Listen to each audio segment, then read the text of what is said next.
Pagkagising ko ng umaga, walis agad ang hinawakan ko. Ay, walis lang. Bago ko na magkakape. Yan ang gawa ko sa bahay. Pareho kami ni Mami. Ayoko yung maduming bahay. Gusto ko malinis. Bahay pa ba kung natin marinig? Oo, yun talaga ang ano ko. Gusto ko talaga malinis na bahay. Tapos babahayan na yan, no? Kung linis lang, walang bahay. Ha? Linis lang, walang bahay. Din.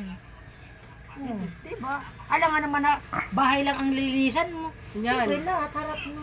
Linis lang nga, walang bahay. Pwede rin.